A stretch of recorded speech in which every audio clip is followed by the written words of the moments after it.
ओम नमः शिवाय। नमस्ते दोस्तों। आज बड़े ही आनंद, उत्साह और प्रसन्नता के साथ हम एक नई यात्रा प्रारंभ कर रहे हैं जिसका नाम है शिव सूत्र। और इस यात्रा में आपका बहुत बहुत स्वागत है। आइए जानते हैं कि शिव सूत्र क्या है। शिव सूत्र कुछ ऐसे सूत्रों का संकलन है जो हमें आध्यात्मिक ज्ञान की ऊंचाई से अवगत कराती है, जो शायद भगवत गीता जैसे महाकाव्यों में ही मिलती है। शिव सूत्र की रचना ऋषि वासुगुप्त ने 9वीं शताब्दी में कश्मीर के महादेव पर्वत के निकट की थी। कहा जाता है कि किसी सिद्ध पुरुष या स्वयं भगवान शिव ने उनके स्वप्न में आकर ये सूत्र उनको बताए थे। कुछ विद्वानों का ये भी मानना है कि भगवान शिव ने ऋषि वासुगुप्त को एक चट्टान के बारे में बताया था जिस पर ये सब सूत्र लिखे हुए थे। उस चट्टान का नाम शंकरोपला है, जिसके दर्शन करने लोग आज भी जाते हैं। हालांकि अब उस चट्टान पर वे सूत्र नहीं दिखते। सूत्र अक्सर छोटे होते हैं, इसलिए इन्हें सूत्र कहते हैं। किंतु इन सूत्रों को केवल एक छोटा वाक्य समझने की भूल नहीं करना है। हर सूत्र बहुत गहरा होता है। इनका शाब्दिक अर्थ चाहे छोटा लगे तो भावार्थ बड़ा होता है। हर सूत्र का शब्दार्थ एक हो सकता है। हर ज्ञानी पुरुष अपनी बुद्धिमत्ता और भाव के अनुसार अलग अलग भावार्थ तक पहुंच सकता है। भावार्थ भाव से उत्पन्न होता है, शब्दकोश से नहीं। एक शब्द के कई अर्थ हो सकते हैं, लेकिन ये आपके भाव पर निर्भर करता है कि आप किस अर्थ को सही समझें। सूत्र में आयतन कम होता है और घनत्व अधिक, इसलिए एक सूत्र की व्याख्या करने के लिए एक दिन भी कम पड़ सकता है। हर सूत्र एक बीज है। किसी को उसमें एक वृक्ष दिख सकता है और किसी को नहीं। शिव सूत्र को वैदिक संस्कृत भाषा में लिखा गया था, जिसका ज्ञान आज बहुत कम व्यक्तियों को है। इन सूत्रों की प्रस्तुति में हमने ओशो रजनीश जी की व्याख्याओं का सहारा लिया है और हम उनके सदा ही आभारी रहेंगे।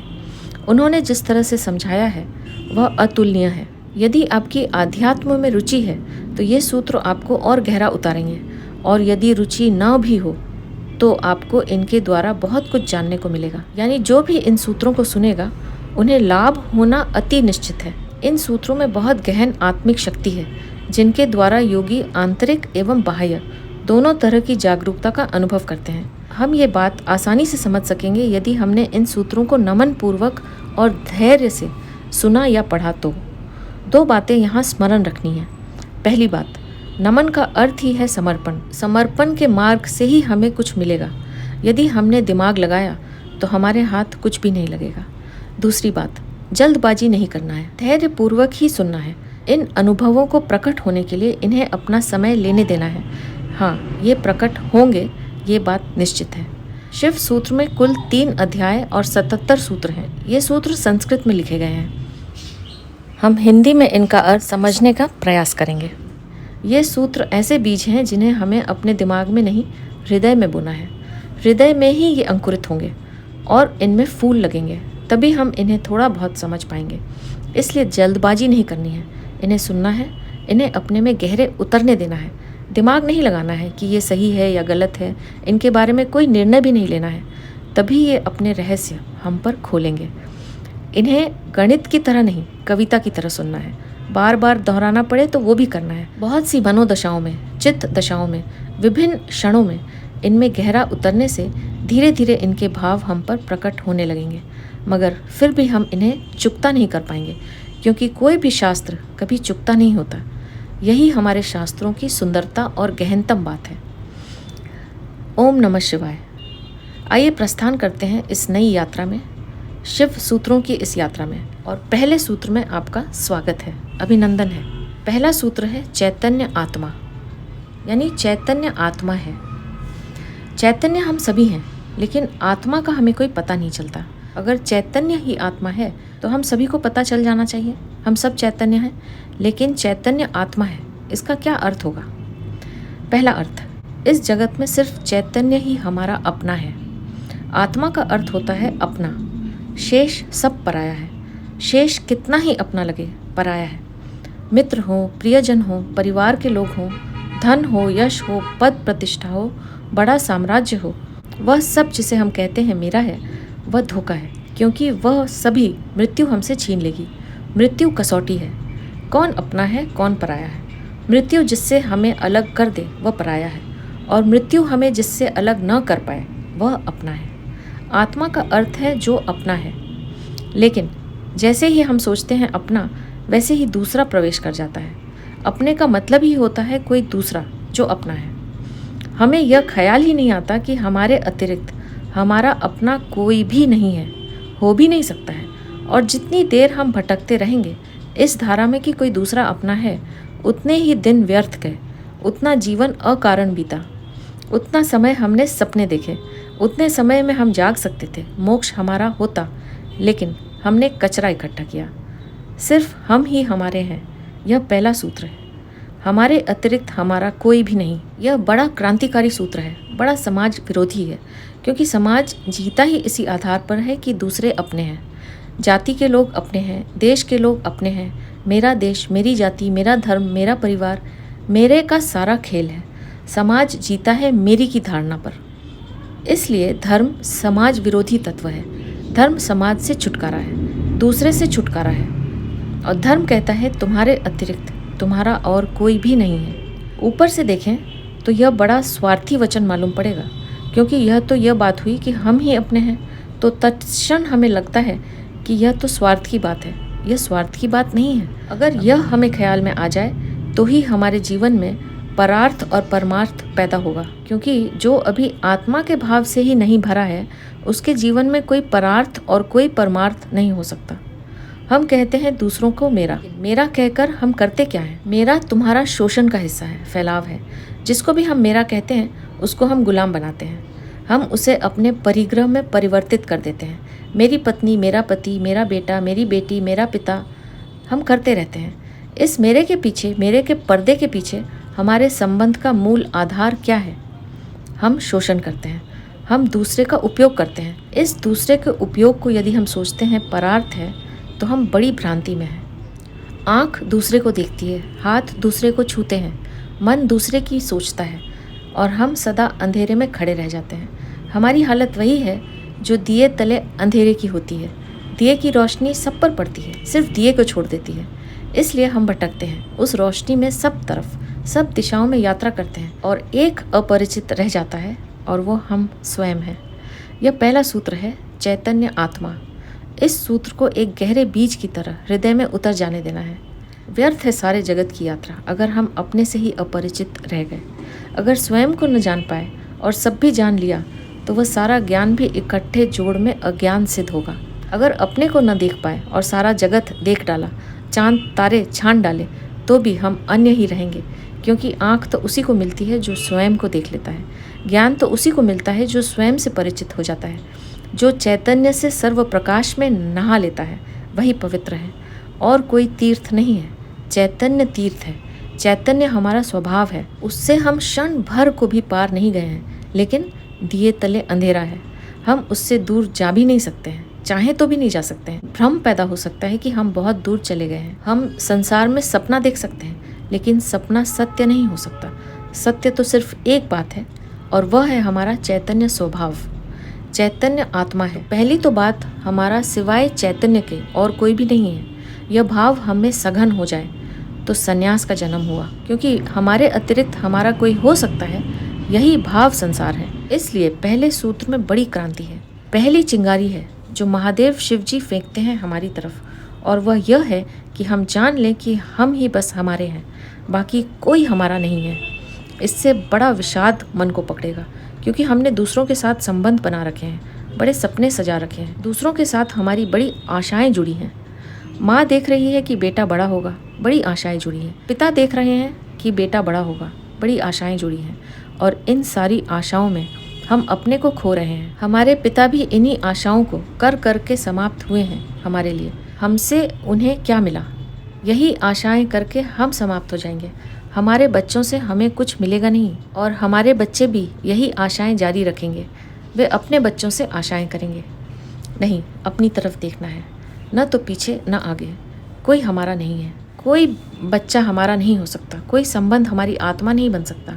हमारे अतिरिक्त हमारा कोई मित्र नहीं है। लेकिन तब बड़ा डर लगता है, क्योंकि लगता है कि हम अकेले हो गए हैं, और आदमी इतना भयभीत है कि गली से गुजरता है अकेले में तो भी जोर से गीत गाने लगता है, अपनी ही आवाज़ सुनने लगता है कि अकेला नहीं है, यह हम अपनी ही आवाज़ सुन रहे हैं। पिता जब बेटे में अपने सपने रचा रहा है तो बेटे की कोई सहमति नहीं है। यह पिता खुद ही अकेले में सीटी बजा रहा है, इसलिए दुखी होगा कल, क्योंकि उसने जिंदगी भर सपने देखे और यह सोचता रहा कि बेटा भी यही सपने देख रहा है। यह सबसे बड़ी गलती है। बेटा अपने सपने देखेगा, हम अपने सपने देख रहे हैं। हमारे पिता ने अपने सपने देखे थे, ये कहीं मिलते नहीं। हर पिता दुखी मरता है। कारण क्या हुआ?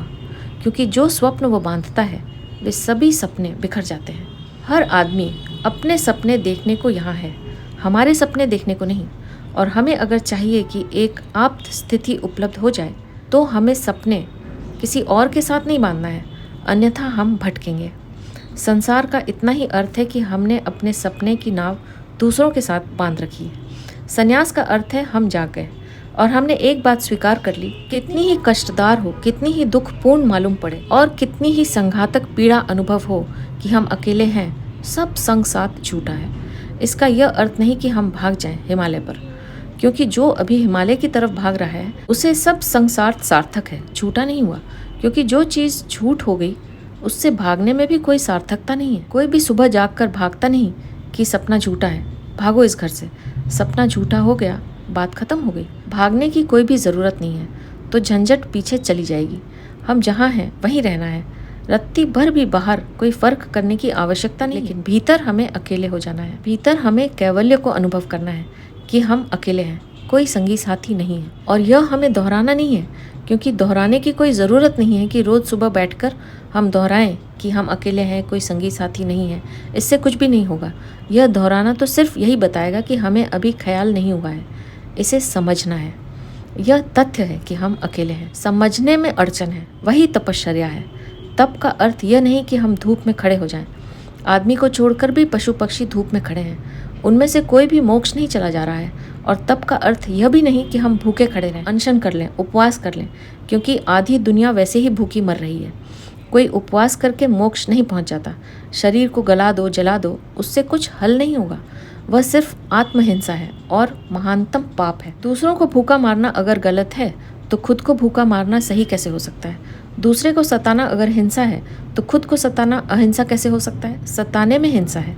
किसको हम सताते हैं इससे क्या फर्क पड़ता है? जो हिम्मतवर हैं वे दूसरों को सताते हैं, जो कमजोर हैं वो खुद को सताते हैं। क्योंकि दूसरे को सताने में एक खतरा है, दूसरा बदला लेगा। खुद को सताने में वह खतरा भी नहीं है, कौन बदला लेगा? कमजोर अपने को सताता है। तपश्चर्या का अर्थ है कि हमने यह सत्य स्वीकार कर लिया कि हम अकेले हैं, कोई उपाय नहीं है संगी साथी का।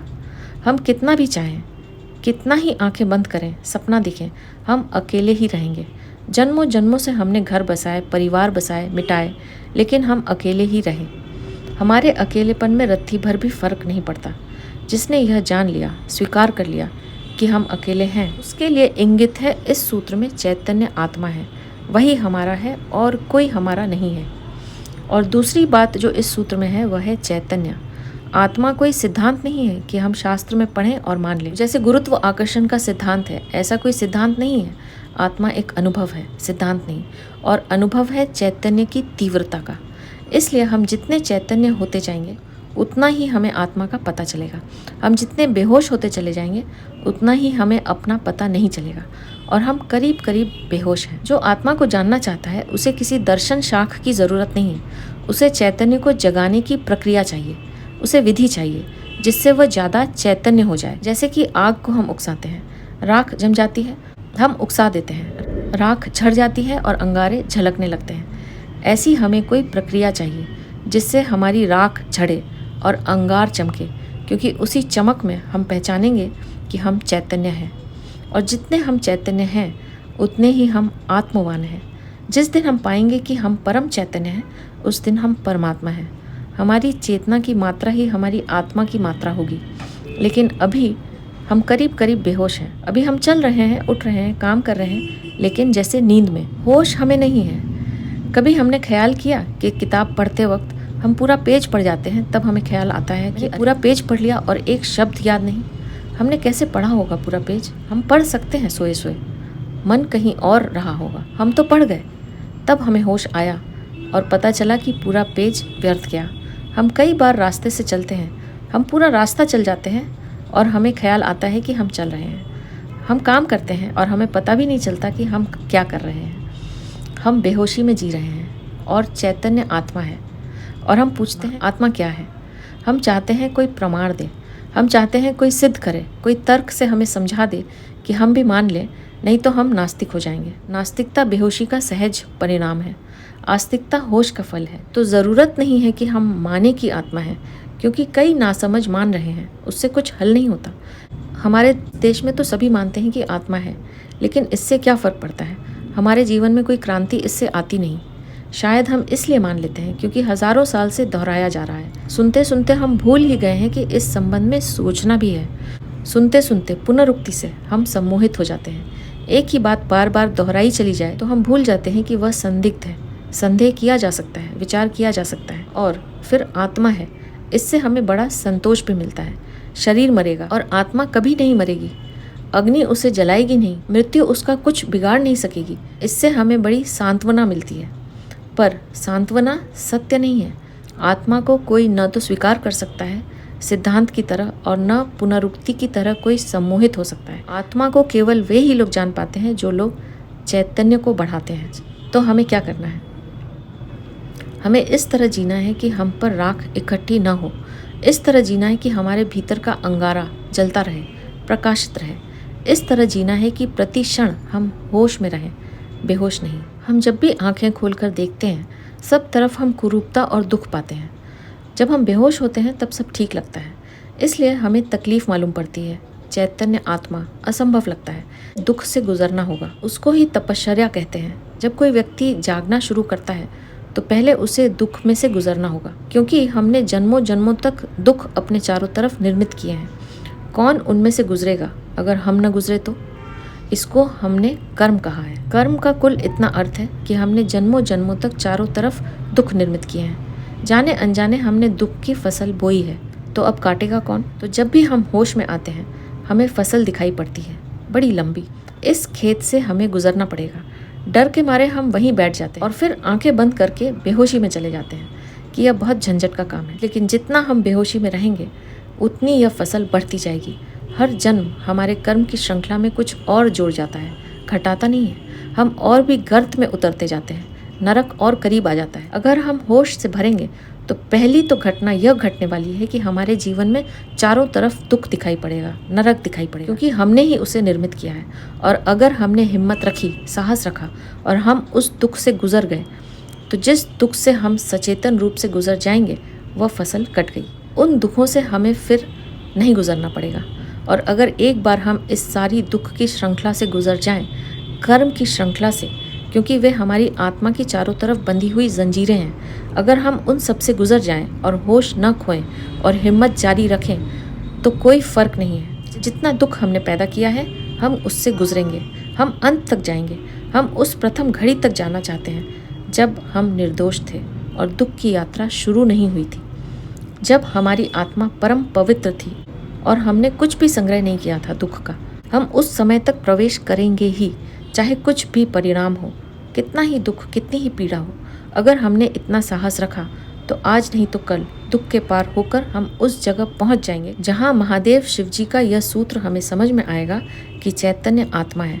और एक बार हम अपने भीतर के चैतन्य में प्रतिष्ठित हो जाएं, फिर हमसे कोई दुख पैदा नहीं होता, क्योंकि बेहोश आदमी ही अपने चारों ओर दुख पैदा करता है।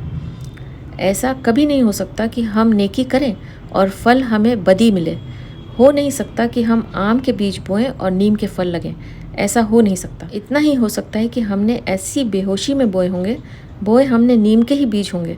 हम होश में न थे, क्योंकि वृक्ष थोड़े ही झूठ बोलेगा। हम ही कहीं बोते वक्त भूल में पड़ गए होंगे। हम जब नेकी भी करते हैं, तब भी नेकी करने का हमारा मन नहीं होता। हम सच भी बोलते हैं तो हम दूसरे को चोट पहुंचाने के लिए सच बोलते हैं। हम सच बोलते हैं दूसरे के अपमान के लिए। हम सच बोलते हैं जैसे हम सच का उपयोग एक घातक हथियार की तरह कर रहे हों। हमारे सत्य कड़वे होते हैं। सत्य के कड़वे होने की भी ज़रूरत नहीं, लेकिन मज़ा हमें इस कड़वेपन में आता है। सत्य में हमें मज़ा नहीं है। हमारा झूठ सदा मीठा होता है, हमारा सत्य सदा कड़वा होता है। बात क्या है? क्या कड़वापन सत्य का स्वभाव है? क्या मिठास झूठ का हिस्सा है? नहीं, झूठ को हम चलाना चाहते हैं। हम उसे मीठा बनाते हैं, क्योंकि अगर वह मीठा ना होगा तो चलेगा नहीं। एक तो झूठ चलना मुश्किल, मिठास के सहारे ही चलेगा। जैसे कड़वी दवा की गोली पर हम मीठी परत चढ़ा देते हैं। बच्चा मीठी गोली समझकर खा लेता है, और जब तक कड़वेपन का पता चलता है तब तक गोली भीतर जा चुकी है। हम झूठ को मीठा बनाते हैं क्योंकि हम झूठ चलाना चाहते हैं। हम सत्य को कड़वा बना देते हैं क्योंकि सत्य से हम केवल चोट करना चाहते हैं, उसको चलाना नहीं चाहते। हम सत्य बोलते ही तब हैं जब हम सत्य का इस तरह उपयोग कर सकें कि वह झूठ से बदतर साबित हो, तभी हम बोलते हैं। हम बेहोश हैं, हमें हमारे कृत्यों का कुछ पता नहीं कि हम क्या कर रहे हैं। इसे थोड़ा होशपूर्वक देखना शुरू करना है। क्या हम जो बोलना चाहते हैं हमने वही बोला, या हम कुछ और बोल गए? क्या हमने यही सोचा था बोलने के लिए जो हम बोले? हम सब जगह चूक गए हैं। वही हमारे जीवन का सबसे बड़ा दुख है, और चूकने का कुल कारण है कि हम होश में नहीं हैं। इसलिए जो भी करें होशपूर्वक करना है।